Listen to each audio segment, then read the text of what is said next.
Bismillahirrahmanirrahim. Alhamdulillahi rabbil alamin. Wa bihi nasta'inu ala umurid dunya waddin.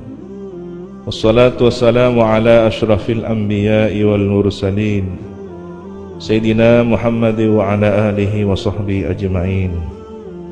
Qala rabbi shrah li sadri wa yassir li amri wahlul 'uqdatam min lisani yafqahu qawli.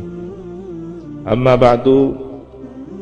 Qala al-Imam Syarafuddin Abu Abdillah Muhammad al-Busiri rahimahullahu ta'ala wa nafa'ana bihi wa bi'ulumihi wa bi asrarihi wa bi asrari sa'iris salihin ila an qala damat ladaina fa faqat kulla mu'jizatin.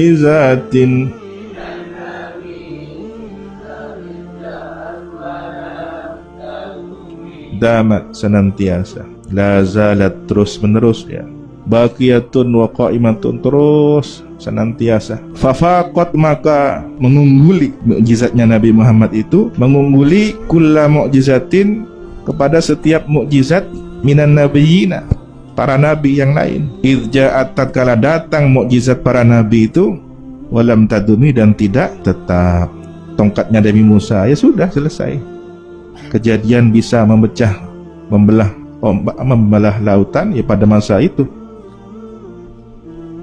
Kemudian perahu Nabi Nuh ya sudah selesai.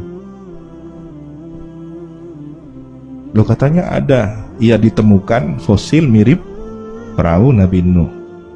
Diduga kuat adalah fosil perahu Nabi Nuh yang sudah membatu, karena ada ruangan di dalam batu itu, ada rongga-rongga seperti ruang kapal.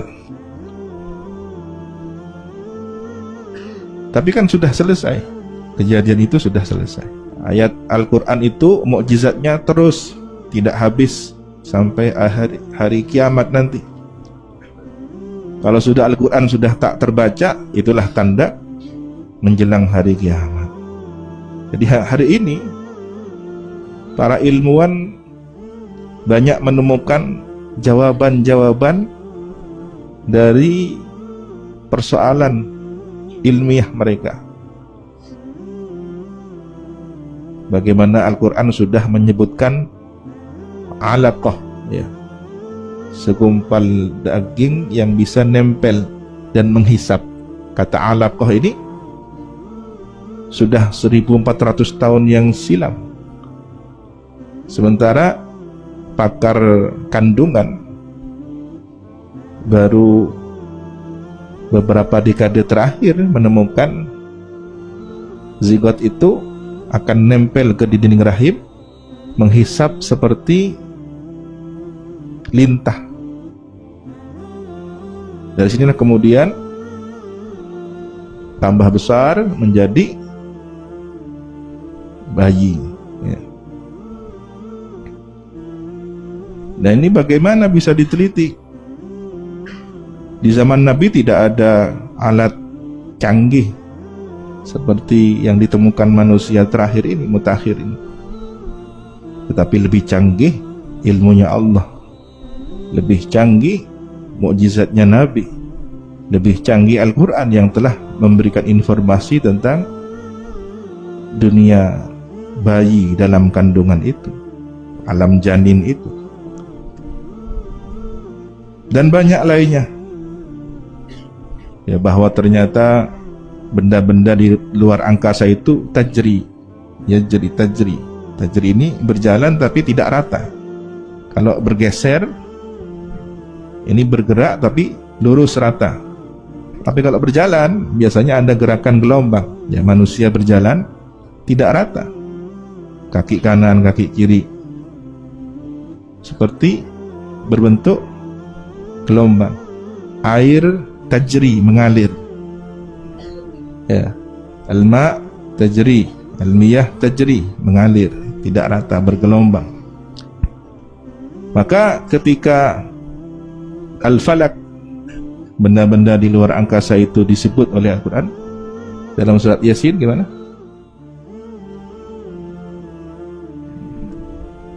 Wasyamsu tajri limut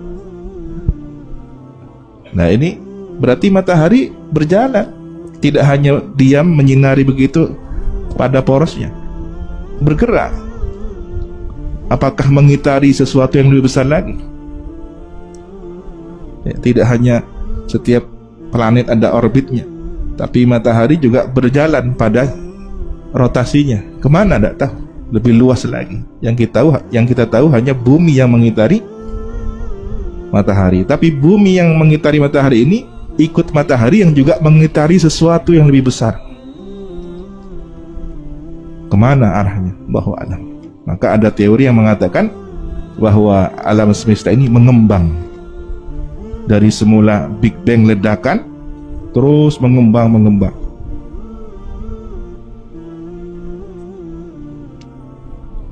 Dan gerakan mengembangnya ini dibentuk sekilas seperti trompet, seperti sangkakala. Tapi bukan kemudian itu sangkakala.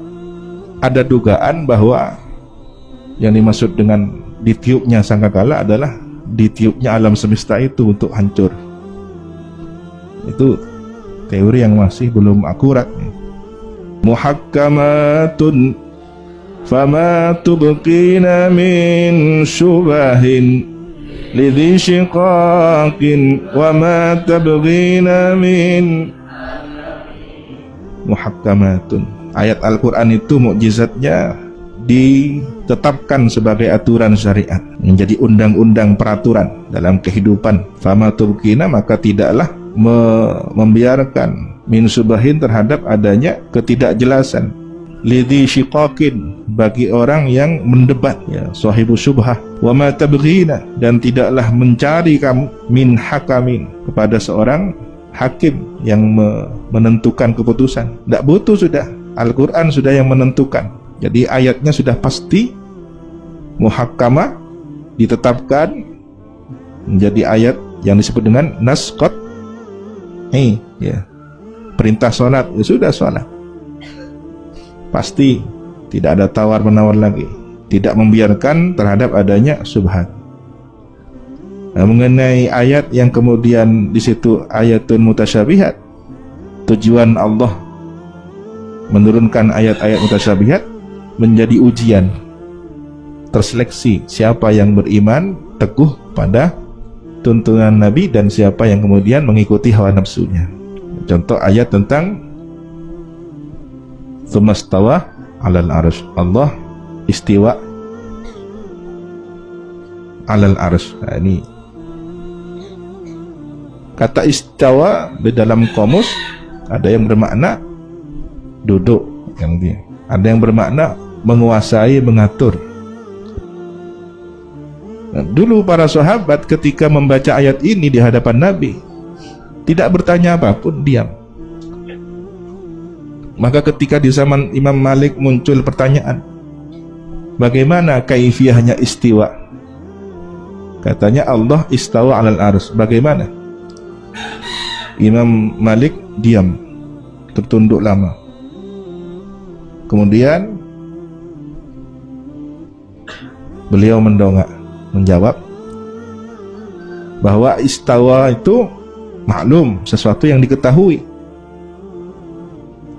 secara keilmuan, secara luwah, secara ilmu. Bagaimana? Tapi pertanyaan kaifa, bagaimanakah istiwanya Allah, ini adalah sesuatu yang tidak perlu diketahui, karena sesuatu yang tidak pernah ditanyakan oleh sahabat, ya, sebelumnya. Jadi kaifiyahnya itu ghairu ma'lum. Kalau istawanya, lafadznya maklum, ya. Maka kemudian Imam Malik menunjuk orang yang bertanya itu, keluarkan orang ini dari majelis, karena pertanyaannya ini pertanyaan yang dikasyaf oleh Imam Malik. Ini adalah pertanyaan bid'ah yang mengarah kepada dhalalah, mempertanyakan istiwanya Allah. Nah, kemudian ada metode untuk memahami sesuatu yang mutasyabih. Ada namanya metode taslim, pasrah maknanya kepada Allah, tidak terlintas apapun dalam pikiran dan perasaannya. Pokoknya istawa sudah. Makna yang mana yang sesuai, Allah lebih tahu. Tidak kita kemudian menentukan. Tapi tidak ada pemaknaan, dibaca begitu saja sudah. Tumastawa 'alal arsy, begitu sudah. Dilewati begitu saja, itu tafsirnya. Tetapi bagi orang yang lemah iman, butuh penenang agar tidak menjadi mujassim, orang yang memfisikan Allah. Nanti dianggap Allah kemudian dimaknai duduk di atas arsy. Padahal arsy itu adalah alam. Allah tidak menempati alam, tidak butuh kepada tempat. Maka kalau ada pertanyaan, di manakah Allah? Pertanyaan di mana ini tidak sesuai, karena kata di mana menunjukkan ruang waktu. Sementara Allah azali, jauh, menciptakan segala sesuatu, dan sebelum adanya sesuatu, Allah wujud sebelum adanya sesuatu yang diciptakan. Padahal sudah ada ayat yang lain, ya. Laisa kamitslihi syai'un. Tidak ada perumpamaan bagi Allah sesuatu pun. Jangan dikatakan Allah istawa 'alal arsy seperti duduknya seseorang di atas singgasana. Laisa kamitslihi syai'un. Tetapi orang yang menuruti nafsunya dengan mengatakan bahwa Allah berada di atas, Allah duduk di arsy, nah ini dan semacamnya. Dan akidah orang-orang Yahudi juga mujassimah, memfisikan Allah, ya. Orang Yahudi itu kalau ditanya bagaimana Allah, digambarkan dalam sosok gambar. Na'udzubillahi min dzalik. Ini yang kemudian terjadi kesimpang siuran, dan hingga hari ini menjadi akidah sekelompok golongan yang banyak membingungkan umat. Semoga kita terhindar dari akidah semacam ini, akidah yang syubhat, akidah yang kemudian mengarah kepada mujassim, ya, menjisimkan Allah Subhanahu wa taala. Na'udzubillahi min dzalik. Maha suci Allah. Ma huribat qattu illa adamin harabin a'dal adi ilaiha mul salami. Ma huribat, tidaklah ditentang ayat-ayat Al-Quran itu sama sekali, kecuali orang yang menentangnya itu, ya, ada akan kembali min harbin, dari peperangan. Ini peperangan secara argumentasi, ya. Adalah adi, musuh yang sangat hebat, akan kembali dari medan pertempuran itu ilahnya kepada Al-Quran, kepada mukjizat Al-Quran itu, mulkiyas salami, menyerah. Jadi kalau ada orang yang menyerang Al-Quran dengan mengata-ngatai Al-Quran, mengolok-olok Al-Quran, mencari kesalahan Al-Quran, dia akan kembali dari peperangan argumentasi itu, perang adu tanding hujjah itu, dengan keadaan menyerah. Dan itu terjadi sejak zaman Nabi. Yang dikatakan sihir lah, dikatakan ini adalah usturah, ini legenda, ini cerita fiksi, ini macam-macam omongannya tentang Al-Quran. Maka orang yang seperti itu, kalau dia memerangi mukjizat Al-Quran, akan pulang dari medan peperangan dalam keadaan menyerah, kalah. Jadi perang tidak hanya secara fisik, tapi perang pikiran, menentang Al-Quran. Beberapa tahun yang silam, ya, ada gerakan membakar Al-Quran, ya, di Amerika. Dan tidak berapa lama kemudian ada kebakaran hebat di New Zealand, ya, ada pembakaran Al-Quran. Hari ini orang-orang yang penasaran dengan Al-Quran belajar Al-Quran. Kemudian tahanan Taliban yang disiksa di Guantanamo itu baca Al-Quran.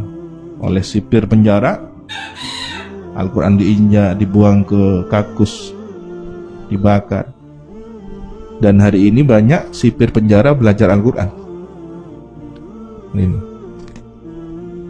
a'dal a'adi ilaiha mulkiyas salam, menyerah, masuk Islam.